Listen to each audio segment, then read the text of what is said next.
Hi everyone, welcome to the April edition of the Forest Park Chamber of Commerce. Welcome, nice to see everyone today. And the sun was out a little bit, and I really read that by tomorrow it's supposed to be 61 degrees.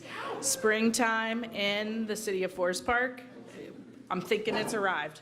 I'm hoping I don't have another snow day, so I don't want to jinx myself with that. So, but thank you all for coming, welcome. I'm Nancy Goins. I am the acting executive director of the Chamber of Commerce in Forest Park. Our president was not able to be here today. She has, it's Christina Toner with Home Depot, and she had a prior commitment at the store that she could not attend today, but she asked me if I could say hello from her to all of you. I want to briefly go over our membership renewals.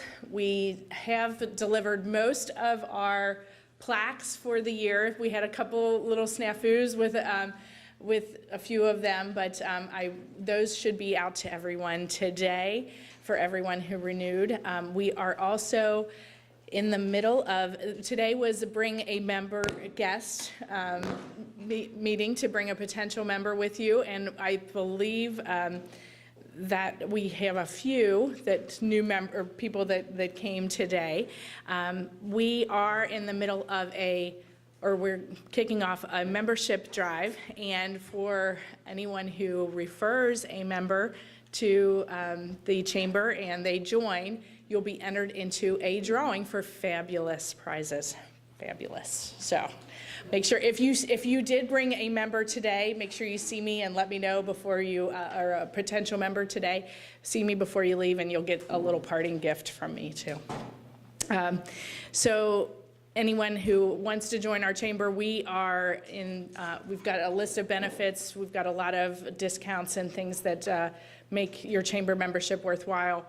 And we have member-to-member discounts as well. So make sure you look at those on our website, and I've got a list of those for anybody who needs them.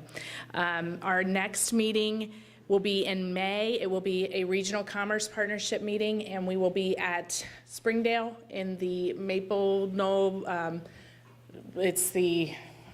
I always forget what the Manor House restaurant in Maple Knoll, best bread pudding in the city. So they have that usually on the buffet. So make sure you come. We're going to have a member of the Gehring Center for Business speak to us about small businesses and family-owned businesses. So make sure you mark your calendars for that.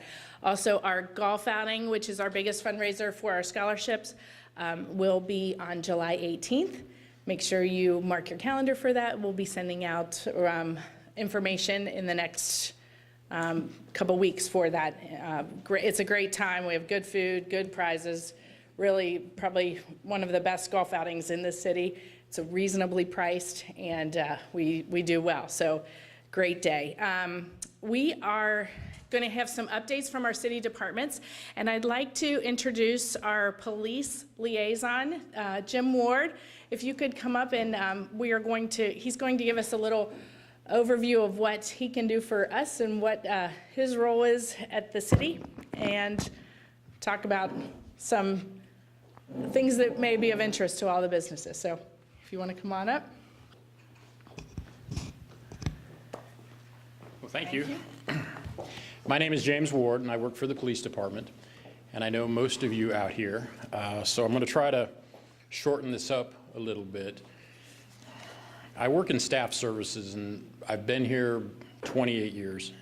My division focuses on community outreach, jail, mayor's court, training, facilities, clerical staff, school resource officer, community response specialist, and records. Our police department itself is divided into three main categories. You have the patrol division, which is the largest division in the police department. You have the investigative section, and then you have the stuff division. I'm in charge of the stuff, okay? So what I'm going to share with you is a little bit about some of the things that we do, as well as some of the issues going on in the city of Forest Park. A lot of times when you're a victim of crime, we have that mentality of, okay, where were the cops? How many people believe that or ask that question? Anybody? Okay, there's at least two. That's good. I like that. Thanks for playing, Bill. All right.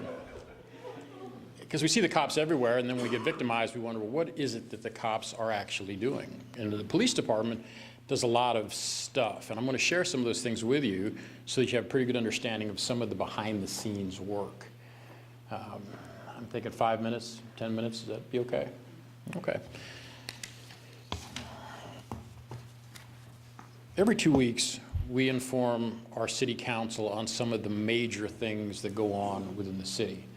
And I can make that report available to you if you decide that. So I'm going to read to you the last couple reports and just the highlights so you get a flavor of some of the things that are going on that are behind the scenes that you may or may not catch on the news. At the end, if you have any questions, I'll be hanging around and we can just talk individually, okay? Patrol Division, on the 28th of February, we had numerous calls at the Wentwood High School about threats made about another student. The student said he would come back and shoot up the school. Ultimately, the person was arrested, but that's ongoing. March 2nd, we had a response to an auto crash report, Mill and Waycross, but it turned out there was no crash. The driver overdosed on heroin. The coppers broke into the car, got him out, did CPR until they were able to apply some Narcan, and he lived, and he got in trouble. On March 3rd, went to 2 suspicious males dressed in black behind the Home Depot. It turned out to be 2 runaways, and they had 4 BB guns on them. Imagine if you were being a patron or walking around somewhere and seeing kids dressed in black with guns. That might be kind of frightening. March 9th, we went to the high school for the SRO, Veda. He was having trouble with a large fight. Some more people got arrested. The Detective Division really only has 3 people, so they do a lot of stuff. And some of the things they do, in addition to investigating crime, whenever we hire a new person, they're responsible for doing the investigation to make sure that that person is worthy of being an employee of the police department. So they've been actively doing that. They also helped the Coleraine Township and CPD homicide in regards to a particular issue they were having, as well as several child abuse cases that they had to investigate. Officer Harris, who's over at the high school 9 months out of the year, has been doing work on lockdown drills and classroom instruction, school safety meetings, and things of that nature. Moving along, we just hired a new clerk.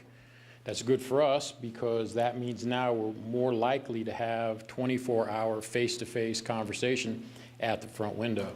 In the past, we had to close down the police department after 2 o'clock in the morning. Anybody that had to stay because of that created overtime. In our police department, because of the way the setup is, you need to have a clerk there. Otherwise, you have to bring in 2 policemen just to run the jail. And when you have a small staff to begin with, you're reducing your police staff by sometimes 33 to 66% out in the field.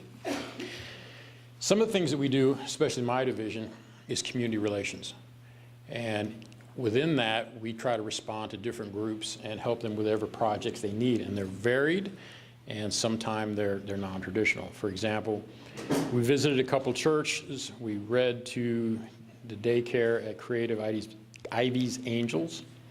We also participated in a Meals on Wheels initiative, which we did with the mayor, the Green Hills Police Department, and the Forest Park Fire Department. That's kind of cool because we parlayed that into the Blue Dot Buddy program. And what we're trying to do is use the Meals on Wheels information to find people that have no friends, no relatives, and they live in an isolation. And we're going to pair them up with other folks so at least they have somebody to have a partner with. And we anticipate that rolling out in June. The police department road patrol went to Northland Boulevard business, Taco Loco, for 3 young people trying to steal a car. They got snatched up. We have a lot of theft from vehicles occurring right now in both the residential area and in the business districts. Please pass along to everybody that you know. If you can see it in the car, it might be something somebody wants to take. And people are very bold. If the doors are unlocked, they'll reach in and try to take it, or they'll smash out the windows. Okay. We went to Mills Run apartment for a robbery that just occurred. A juvenile suspect pointed a gun at the victim while the other suspects pulled the victim out of his car and assaulted him. One person's been arrested. The detectives are running an investigation into a fraud offense at KidWorks where the loss to the business was $28,000. Detectives are called out to investigate a double shooting on Hamlet Road, and 4 people were arrested. We had a serial burglary suspect running around kind of terrorizing some of our residents. Well, he's been snatched up and he's looking at some prison time, so burglaries are down. Detectives are currently running 4 investigations in the position of police officer. If you don't know, we're down by 4 people. And anytime you're down by somebody, it takes a lot of work just to fill those shoes. For example, some of the things they have to do once they pass all the basic requirements, the detectives have to check employment history, neighbor checks, reference checks, current credit status, education verification, criminal and traffic history, and in-home interviews. So when you take a person, and even if they're certified, they come out after they've been evaluated, you're looking at 16 weeks before you can get a policeman on the ground acting in a solo capacity. And when you think about it, being down by 4 means that you can miss out on a lot of other proactive activities until those shoes are filled. We're doing some more work with Inspirational Baptist Church. We're sponsoring one of the kids that are in Haiti and they need some financial assistance, so a group of us are partnering up with IBC and doing some work there. We did some more reading at Ivy's Creative Angels. We actually went and did an Easter egg hunt at Forest Chapel Church. They liked that. We visited a couple other churches. We're looking at churches as being one of our main partners because the pastors and the ministers of the churches have a lot of influence with the congregation. So we can get out the word on problems and issues and resources exponentially by having the support of the pastors and ministers. Did a lot of other stuff with folks. We'll go back to the important stuff here. Patrol Division, in March 30th, went to a robbery report. It turned out that an adult male had paid for sex, and then she came back later and stole some things. Well, both parties were arrested.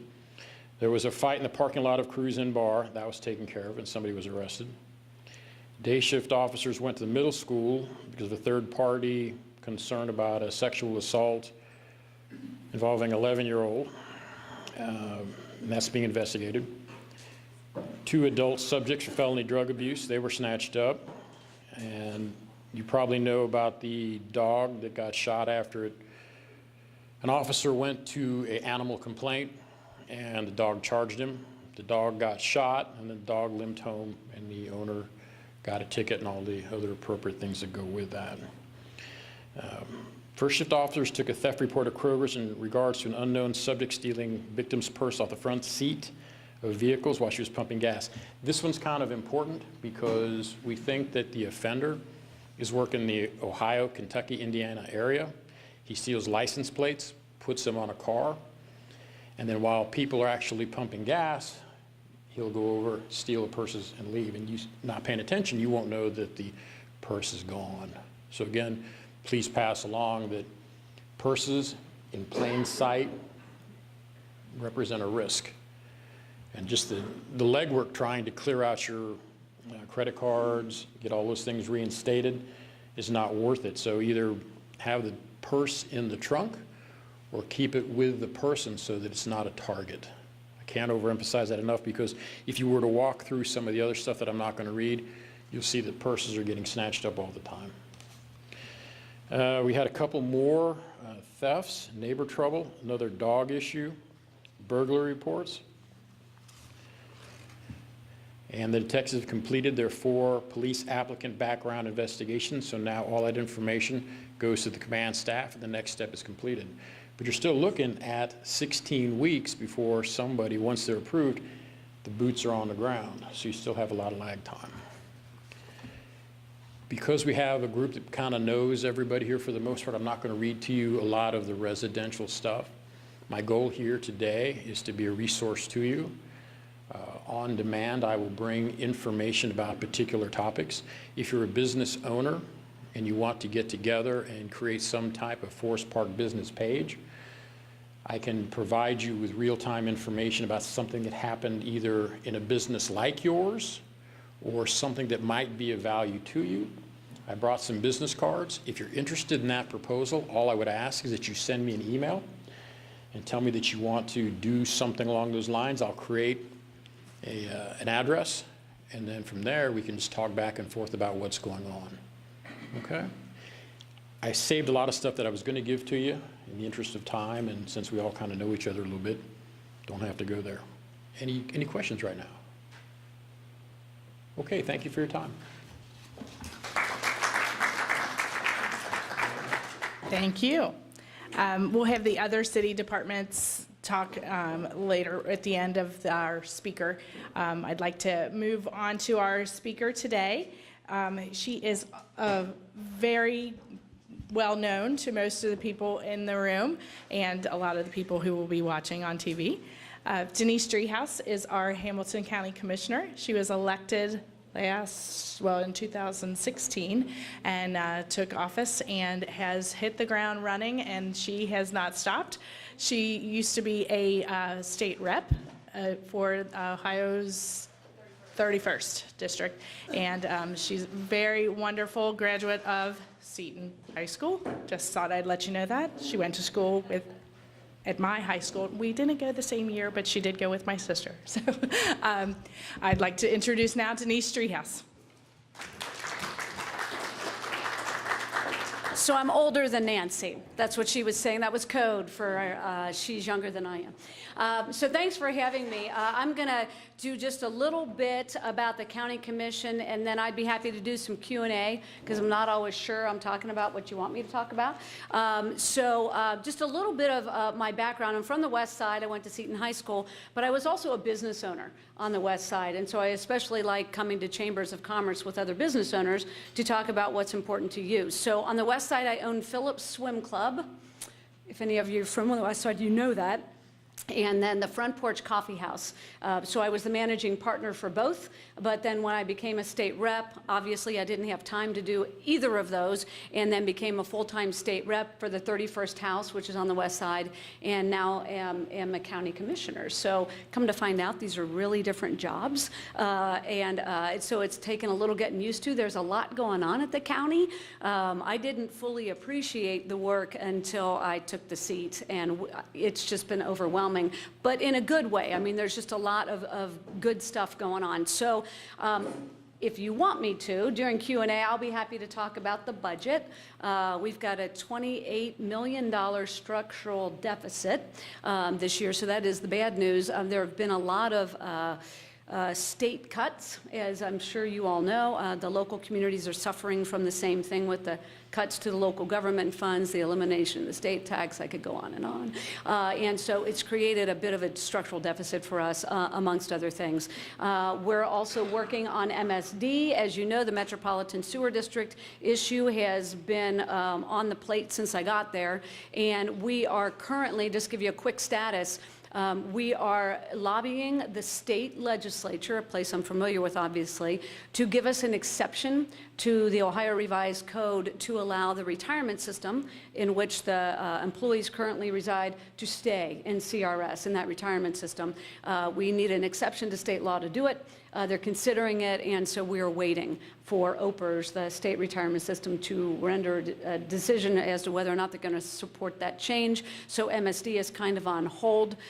Those are the two really big issues that we have dealt with as a commission recently. I want to talk, though, about a couple of things that we are doing that are new, because they're my ideas, and it's because I'm the new county commissioner. And so I'm pretty excited about these things.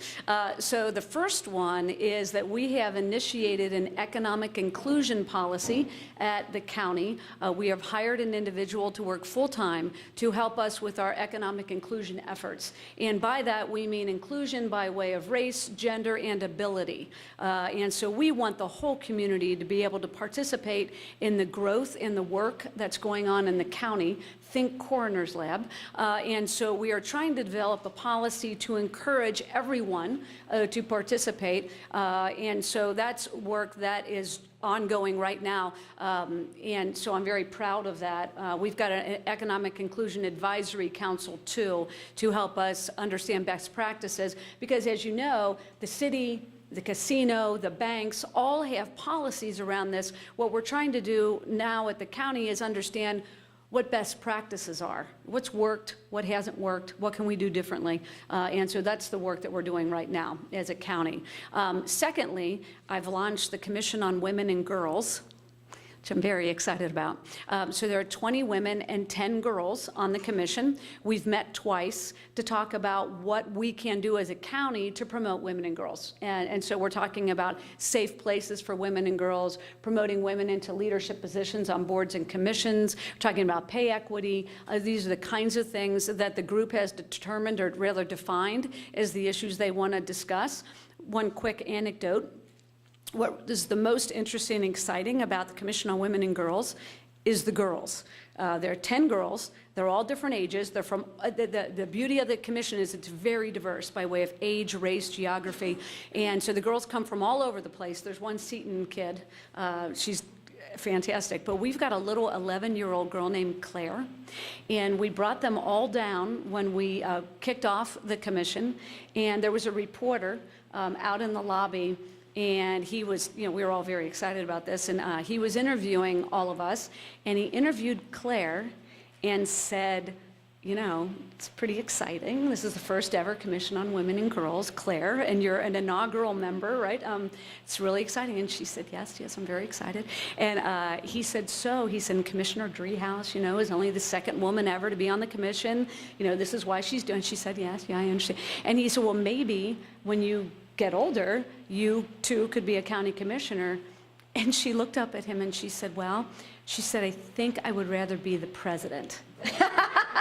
And I thought, well, there it is. This is why we are doing the Commission on Women, so we can get girls to think about their potential in a way that some of them do and some of them don't. So I'm really fired up about this initiative. It's the first ever, and we're learning as we go, but the women and girls are defining the work. It's just really exciting.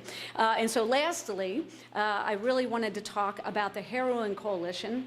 I am the new chair of the HCHC, the Hamilton County Heroin Coalition. This organization was already working when I got to the county commission, and my predecessor was the chair, and so I inherited this chairpersonship. And so it's this great collaborative effort, and I know you're all familiar with the and you talked about some of the Narcan use out in this area. This is an epidemic in Hamilton County. We are ground zero for the heroin epidemic and the opioid epidemic in Ohio, and it's an unfortunate stat, but we've lost over 500 people just last year to the opioid epidemic. It was over 400 the year before that. These are people from all over the community, young, old, black, white, a lot of men, more men than women, but it's tragic. It's just tragic what's happening. And so the Heroin Coalition is trying to understand the need and address it in the community, and it's strategic, smart strategies. So there are 4 pillars represented on the coalition. It's prevention, treatment, law enforcement, and public health. So you walk into that room and you realize you know nothing compared to all these advocates and the smart folks in the room. But you also recognize that not everybody's sitting at the table.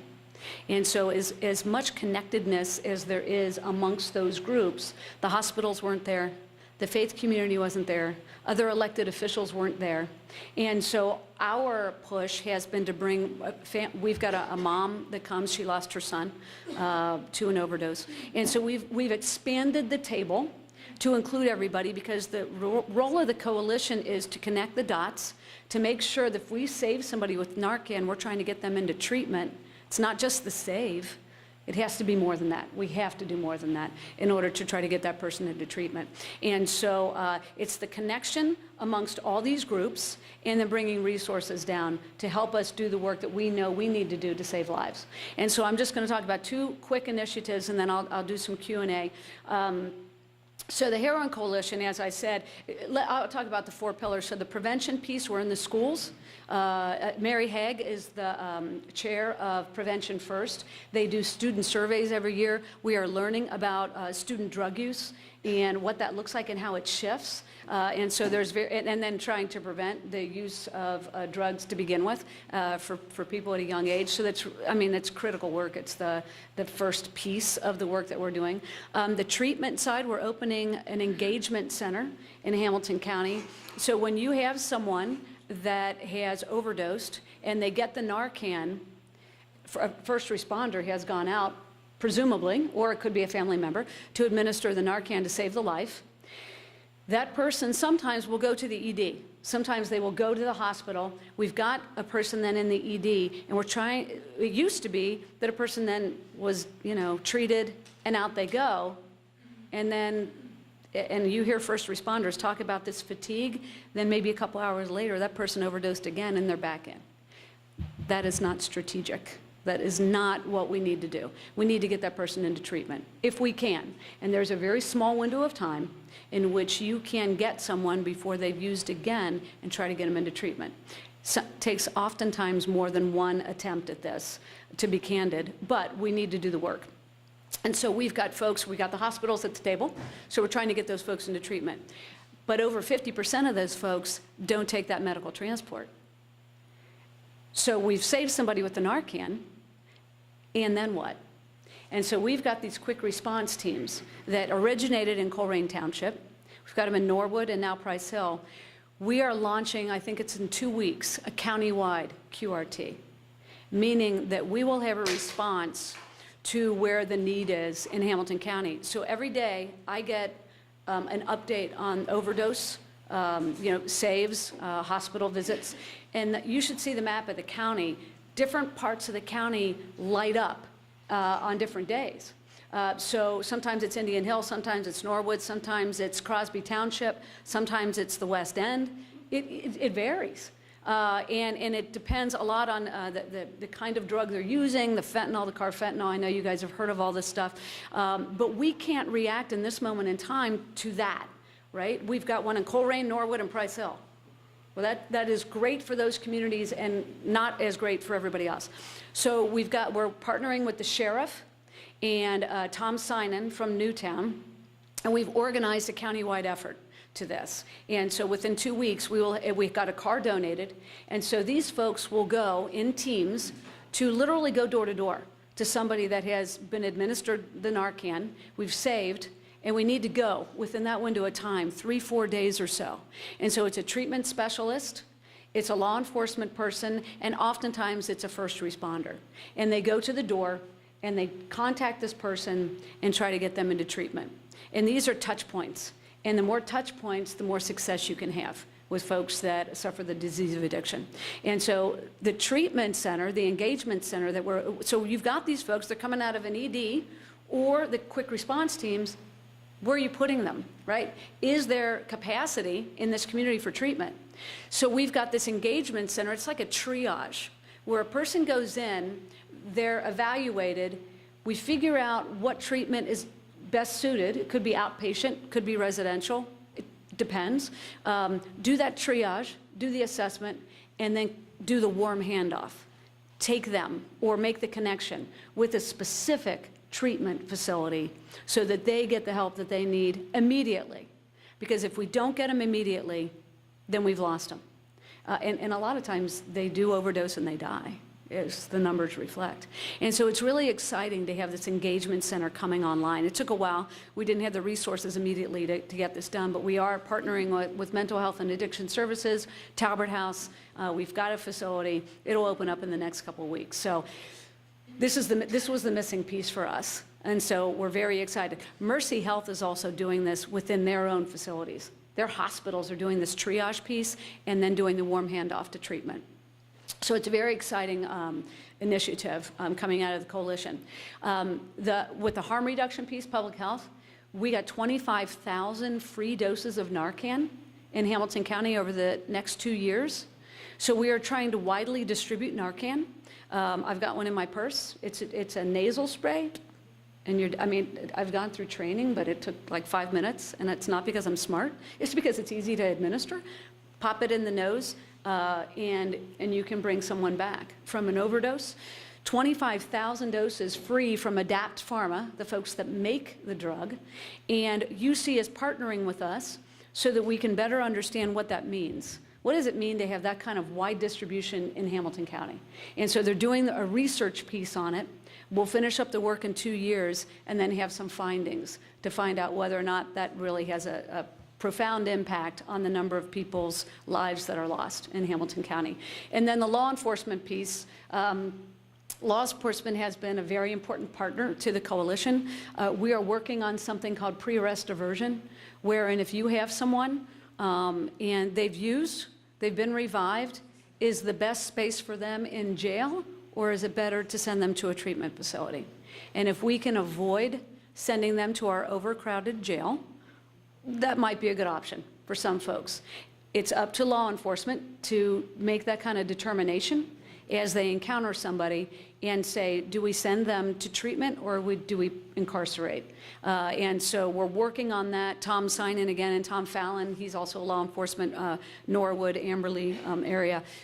They are helping us think through that and devise a strategy that makes sense and that keeps people in the most appropriate setting. We've got a lot of folks that suffer addiction and mental health issues in our Justice Center, and that might not be the most efficient way to treat those individuals, especially when we have others that we can't house because we don't have the room for it. So that's the work of the coalition. It is ongoing, and it has been the most interesting thing I've done as a county commissioner because the work is so intense and the partnerships are so strong and important. And it is this great example of how we in Hamilton County are trend setting. I was with the Surgeon General yesterday, and he said, offer me some positive things. And I talked about this quick response team because it's really important that we capture these people. And he said, I'll take it back to the president. I said, we sure could use some more resources to expand that even further. And he noted it. But it's important that we recognize that we are a model. The QRT model is being used now statewide. It started in Hamilton County and Colerain Township, to their credit, before my time.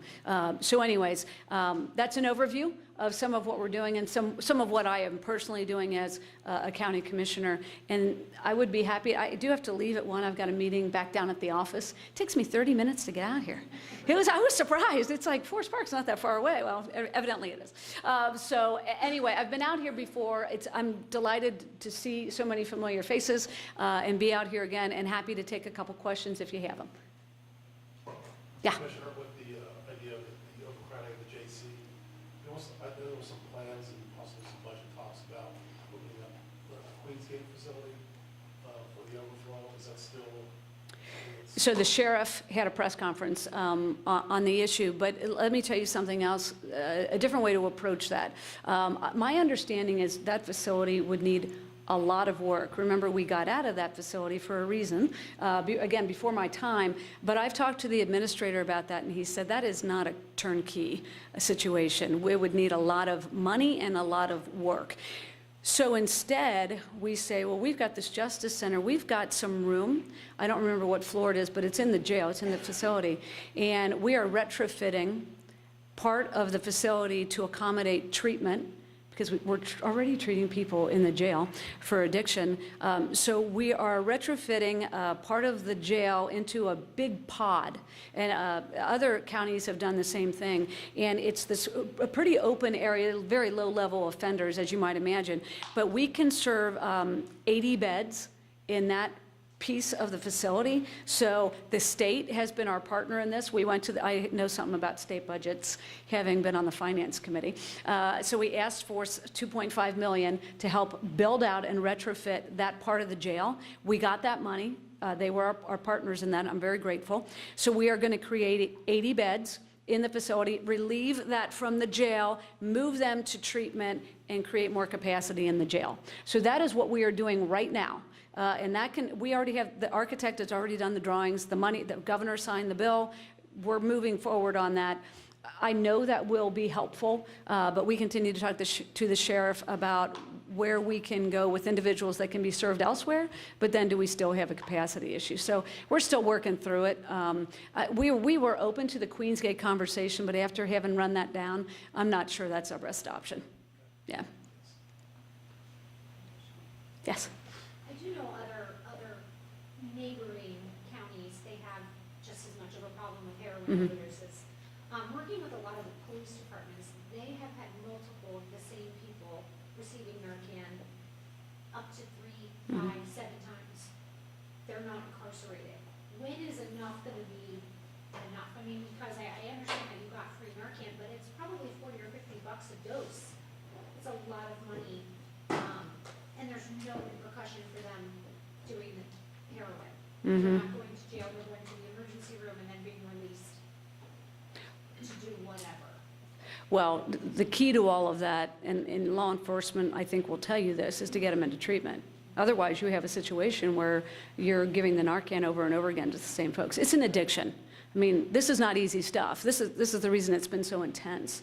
But in Ohio, we have a Good Sam bill, or a Good Sam law, I should say. And the law says that the first 2 times, if you call to save someone's life, we will not arrest you the first 2 times. The 3rd time, though, they can arrest. So I don't know the situation particularly, but that's what the law says. And we are trying, the challenge with that is tracking it, you know, who's tracking it, and that's a big challenge.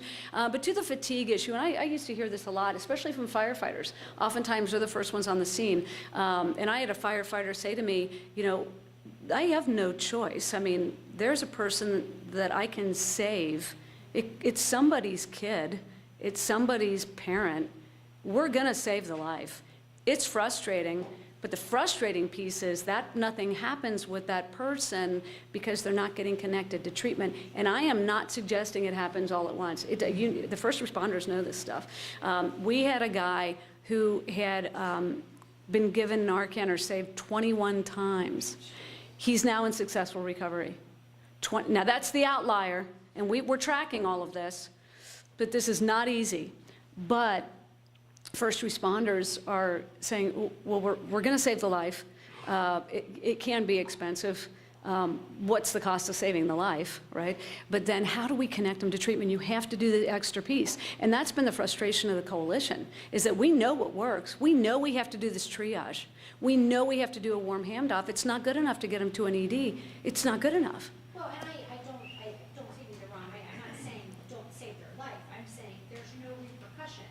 They do it and they don't go to jail. I mean, how many times did the person who had 21 doses of Narcan go to jail? No, and I don't know the answer to that. So, Yeah. I mean, no, I understand that. It's a but chronic illness, they- yeah. It is, but they should be incarcerated. And then put into a rehab so they're not able to Well, go the- back to their dealer or distribute it. Well, or the pre-arrest diversion piece is kind of what we're working on to say, maybe that's not the best use of our jail, to have somebody that used, you know, heroin and now they're in the justice center. We just don't have the capacity for that. The pre-arrest diversion says, don't take them to jail, take them to a treatment facility, but they have to go. And they have to do certain things in order to get that treatment and stay in treatment. But you are right, it's a disease. It's a disease of addiction. You know, I heard the Surgeon General yesterday talk about diabetes. We don't jail people because they've got a chronic disease and they keep going into the hospital because they've, you know, did the wrong thing with diabetes. This is a chronic illness. It's a disease of addiction. And we need to understand that and the mentality of it, that people aren't necessarily making a choice. They have a disease. And we need to treat the disease. We have to, or we're going to have that same person over and over again have to get the Narcan. The ones that need incarceration are the ones that are pushing. The dealers, And yeah. the dealers. And so I don't know, my question to you is, I know the coalition is dealing with the treatment side of it and prevention as well. Is there a component that is dealing with the dealers? Oh, yeah. There are 4 pillars, and law enforcement is one of the 4. And so they have a lot of data on the trends in the county. When we had a big spike on the west side a couple summers ago, I mean, huge spike. It was the fentanyl had come into this community, the fentanyl, carfentanil, and so they are tracking all that stuff. We have success. It's tough. Some of it's coming in mail order. You know, this fentanyl's coming in from China through the mail. I mean, it's really difficult to catch. But yes, the law enforcement piece is as important as any other piece. And with the Fusion Center is in the county building. I mean, we're housing it. So yeah, we are working hard with the sheriff and the law enforcement officers to try to catch the folks that are dealing it. But in the meantime, we're also trying to save the lives. And it does, I mean, and I do overemphasize it because it is so dramatic to know that we lost over 500 people in this county to this addiction. How many of the 500 children? Teenagers? A lot, it is a young disease, and it shifts, I mean, but yeah, the demographics are interesting and always changing. A lot of young men are being lost to this. Yeah? A lot of what you talk about is more reactive than proactive. From a prevention standpoint, looking at the data, have you identified where the starting point is for a lot of these folks? Is it prescription medication that they run Yes. and go Yes. somewhere else, or is it elsewhere? No, it's about 80% are getting addicted through prescription medication, so opioids, you have Percocet, that kind of stuff. A lot of these kids are finding it at home in the medicine cabinet. 80% is the stat where people start with this addiction. You don't know if you are going to become addicted, and like, you know, we've all had, you know, surgeries or your teeth pulled or whatever. You get these medications. Over prescribing is something that we are dealing with. The medical community is now very engaged because they have been part of the issue. I mean, when you evaluate doctors about pain and how much pain you have, they're going to give you pain medication to alleviate the pain. We're working, Surgeon General talked about this yesterday, about having pain medications that are not opioids, because the opioids are what's causing the issue. And then the opioids then aren't available anymore, and you turn to heroin. It's cheaper, it's more accessible in some communities. So yeah, most of it, and again, to be clear, there are 4 pillars that we're focused on: prevention, treatment, law enforcement, and public health. So we are in the schools talking to kids. I passed a law, actually, when I was a state rep, about making sure we're teaching about the dangers of addiction to opioids and heroin in schools. So yes, we are doing that work in schools because that's where the kids are. And so much of it starts there. And they don't understand, you know, the dangers there. So I know it's all fun and right? I mean, We don't want to make you too late. no, but I do. You can tell. I think that I feel very strongly about the work that we're doing and trying. And if there are people that you think are missing from the table, we are open armed. I mean, you know, people come all the time and say, I really would like to get more involved in this. Come and get more involved with this. I would welcome anybody's perspective, anybody, and people come and go from the coalition. It's a huge room. There are 40 of us sitting in these meetings, and they happen every other month. And we listen and we connect, and we are trying to do the best for this community and save people's lives. Ultimately, that's what we're trying to do, and do it in a strategic, connected way. So I'll leave a couple of these. I don't know if my information's on there, but you can find me on the county website, Denise Treehouse. But do connect. If there's something that you feel like we could, you know, learn from others, let me know, because we're all ears, and we're just doing our best and would welcome input from anybody. So thank you. Thank you. All of you can't see, we're looking at a clock that looks like it's later than it is, so that clock's a little bit, she's 5 minutes late, but that's, that one's 10. So thank you very much, Denise. That was very informative, and if anyone does want to get in touch with her, feel free to reach out to the chamber, and we can connect you with Denise's information as well. So let's quickly go to our fire department, who has a little bit, Jermaine Hill has a little quick update for us on We Thrive and what's going on with the fire department. So want to go ahead, Jermaine? Brief announcement. Our We Thrive team, we're teaming up with Wentworth High School for their 5K. It's for Autism Speaks. It will be April the 22nd. The race starts at 9 o'clock. Registration is roughly at 7:30-ish. To a great opportunity for you guys to come out and support. It's a certified course, so if you're practicing for the flying pig, I'm not a runner per se, I'm more like a walker or a crawler. So I don't necessarily know what the certified course does for you, but I'm told that it is certified. It's a great opportunity. And again, thank you for letting the fire department come present here. Because of that, we're able to gain new members for our We Thrive team. Dr. Mohi from Apex Chiropractic. Let's see, Christy Fine from CDS, Corporate Document Solutions. They've been a tremendous help to our We Thrive team and our health initiatives and all of our efforts. So thank you. Again, if you can come out April 22nd, 9 o'clock, we're going to start over here at the high school. We'll have water, we'll have fruit, we'll have music. So it's a great time, great cause. And it's a senior capstone project. So even if you're not a runner, come on out and walk with it. It'll be a good time. Very good. Thank you. And then community development, Chris Anderson, he's got a couple things he can talk about for us about what's going on with community development. Thank you. The Forest Park Planning Commission is meeting tonight over at the council chambers. It's always the same day as this lunch, so it's a busy day for me usually. But a couple projects of interest. The new junior senior high school campus project that Winton Woods presented at last month's meeting. They need some zoning approvals, and that's going tonight. So it's nothing really different, I think, from what you saw, but some in-depth discussion about the development aspects of that project.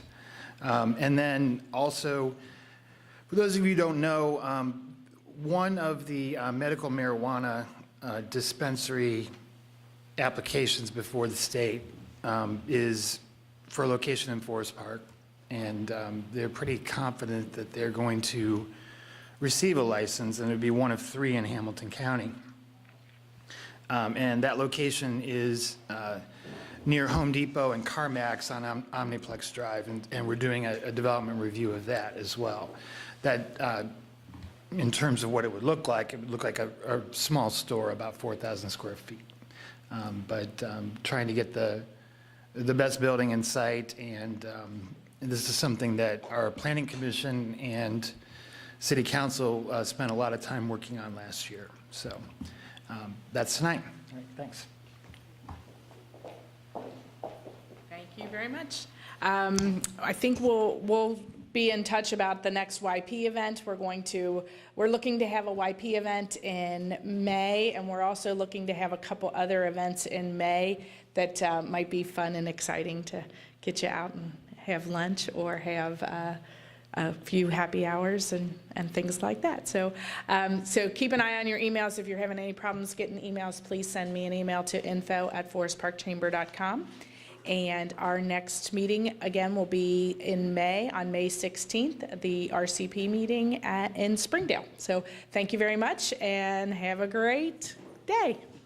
Oh, and we will be broadcasting, we'll put the YouTube video of this meeting and other meetings on our website. So if anybody wants to take a look at it, they'll be on there. So thank you.